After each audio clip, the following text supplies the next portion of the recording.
Hello বন্ধুগণ, কেমন আছেন সবাই? আশা করি ভালো আছেন, আমিও ভালো আছি। নতুন একটা দিনে নতুন একটা ব্লগে সবাইকে স্বাগতম।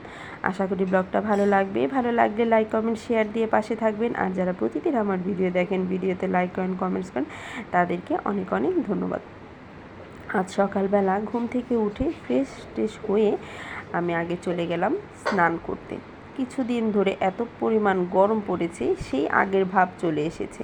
এত গরম মানে রাতের বেলা ঘুমানোও যাচ্ছে না, সকালবেলা টেকা যাচ্ছে না। আমার তো অনেক গরম লাগে, যার ফলে ভাবলাম যে আজকে সকালবেলা উঠে ফ্রেশ হয়ে স্নান করতে ঢুকে গেলাম। বাদ বাকি যে কাজ আছে পরে সেরে নেব।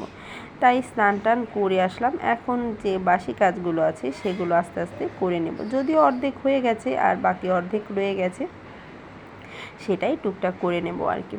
বিছানাটা ঝাড় দিয়ে নিচ্ছি। আর প্রচুর পরিমাণ ঠান্ডাও লেগেছে, আর ঠান্ডার কারণে আমার মাথা এত পরিমাণ ব্যথা। দুদিন ধরে শুধু শুয়েই আছি, বসেই আছি, এরকম করেই আছি আর কি। কোনো কিছু করতেও ভালো লাগে না, কোনো কিছু খেতেও ভালো লাগে না। অসুস্থ হলে যা হয় আর কি। আর এখন সিজনাল ঠান্ডা, সিজনাল জ্বর, সবারই কম বেশি ঠান্ডা জ্বর লেগেই আছে। চতুর্দিকেই ঠান্ডা জ্বর, বাচ্চাদের বড়দের সবারই। যাই হোক, আমার এই যে বিছানা ঝাড় দেওয়া হয়ে গেছে। জানি না কতটুকু ভিডিও আজকে করতে পারবো, কারণ বললাম না শরীর অসুস্থ, মাথা প্রচুর ব্যথা, বিছানা থেকেই উঠতে পারছি না। আমি এদিকে টুকটাক সেরে নিলাম, আর মা এদিকে চলে আসলো রান্নাবান্না করার জন্য। এখানে এই যে ধুন্দল কেটে নিয়েছে, ধুন্দল দিয়ে মাছের তরকারি হবে। আর মাছটা মা অলরেডি ভেজে নিয়েছে। এখানে পাঁচমিশালি মাছ, এগুলো ভেজে নিয়েছে। পুঁটি, তারপরে শিং, তারপরে ট্যাংরা, তারপরে বাইম, এগুলো আর কি পাঁচমিশালি মাছে যা থাকে আর কি, এগুলো ভেজে নিয়েছে। আর রান্না করা হবে একটা চচ্চড়ি। আর এই চচ্চড়িতে দেওয়া হবে এই শুটকি মাছগুলো দিয়ে, এটা মলা শুটকি, এগুলো দিয়ে রান্না করা হবে চচ্চড়ি। আর চচ্চড়িগুলো মা অলরেডি সেদ্ধ করে নিয়েছে ভাপে। হালকা হালকা, মানে সম্পূর্ণ সেদ্ধ করেনি, হালকা ভাপ দিয়ে নিয়েছে। আর আমি এটা ঢেকে দিলাম। এখন মা চচ্চড়ির জন্যে যেভাবে রান্না করে, পেঁয়াজ, রসুন, তারপরে সব ধরনের মশলা, ধনিয়া, আদা, জিরা, সব কিছু দিয়ে হলুদ লবণ দিয়ে এটার মধ্যে দিয়ে দিলে হলো এই যে মাছগুলো, মলা মাছগুলো, এটাকে হালকা করে ভেজে নেবে। এখন তারপর এটার মধ্যে দিয়ে দিবে যে হালকা ভাপ দেওয়া যে সবজিগুলো আছে সেগুলো আর কি। ওইভাবে আর দেখানো হলো না, কারণ এটা অনেকবার দেখানো হয়েছে।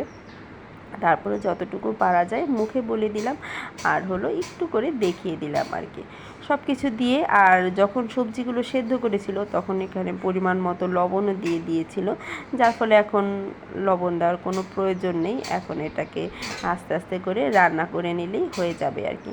আর এই সবজি রান্নাটা করার, মানে চচ্চড়িটা রান্না করার পরে মা যে তরকারিটা আছে সেটাও রান্না করে নেবে। ওইভাবে আর দেখাবো না, বললাম না যে খুবই শরীর অসুস্থ, আমি ভিডিও করছি বা কোনো কিছু করতে, খেতে বসতে, কোনো কিছু করতেই আমার ভালো লাগছে না।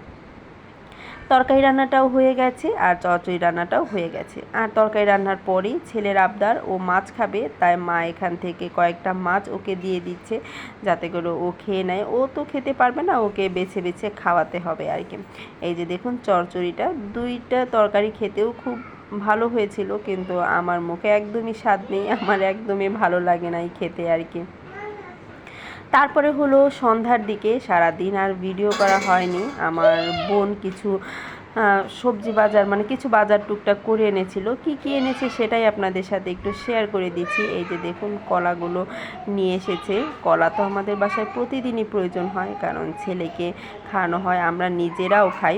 আর ছেলের দুধ শেষ হয়ে গেছে, গ্রাম থেকে আনা সেই দুধগুলো, তাই এখানে দোকানে পাওয়া যায়, এক দোকানে মোটামুটি ভালোই দুধগুলো, সেখান থেকে 2 কেজির মতো দুধ নিয়ে এসেছি। আর আমার ছেলের খুবই পছন্দ লটকন, সেই লটকনটা নিয়ে এসেছি। তবে লটকনগুলো না খুব বেশি মিষ্টি না, একটু একটু টক ভাব ছিল। তারপরে যাই হোক, ছেলে পছন্দ করে আনার সাথে সাথেই নিয়ে খাওয়া দাওয়া শুরু করে দিয়েছে। আর এনেছি ছেলের জন্য 2টা গেঞ্জি। এই যে একটা গেঞ্জি, আর একটা গেঞ্জি আমার ছেলে পরে আছে। দেখুন 2টা গেঞ্জি কিন্তু অনেক সুন্দর। যাই হোক, আজ এ পর্যন্তই। আশা করি ব্লগটা ভালো লেগেছে। ভালো লাগলে লাইক কমেন্ট শেয়ার দিয়ে পাশে থাকবেন। টাটা।